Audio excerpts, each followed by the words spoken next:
Line Kashmir honey, அழகும் வாசனையும் கமழும் காஷ்மீர் லயன் காஷ்மீர் ஹனி. அசல் தேன் அசந்தேன். இனிமே கண்ணை மூடிட்டு கடலை எண்ணெய் வாங்கலாம்.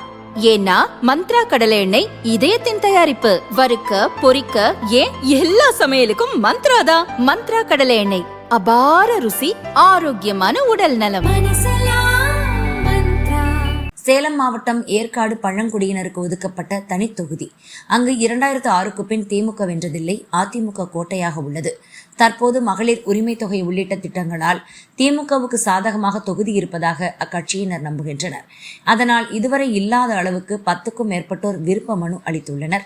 அவர்களில் சேலம் கிழக்கு மாவட்ட திமுக மகளிர் அணி துணை அமைப்பாளர் ரேவதி முன்னிலையில் இருப்பதாக கூறப்படுகிறது. இதற்கு அவரது அயராத கட்சி பணியோ திமுக நிர்வாகிகளின் சிபாரிசோ காரணமில்லை. அதிமுக முன்னாள் அமைச்சர் சி விஜயபாஸ்கர் தான் காரணம் என்ற தகவலால் திமுகவினர் அதிர்ச்சி அடைந்துள்ளனர். ரேவதியின் கணவர் மாதேஸ்வரன் அரசு அதிகாரி. இவர் புதுக்கோட்டையில் பணிபுரிந்த போது அப்போது அமைச்சராக இருந்த விஜயபாஸ்கருடன் மிக நெருக்கமாக இருந்துள்ளார். இந்த நிலையில் தன் மனைவி ரேவதிக்கு சீட் வேண்டும் என விஜயபாஸ்கரிடம் மாதேஸ்வரன் சொல்ல, தன் நண்பர்களான திமுக அமைச்சர்களிடம் ரேவதியை விஜயபாஸ்கர் சிபாரிசு செய்துள்ளார்.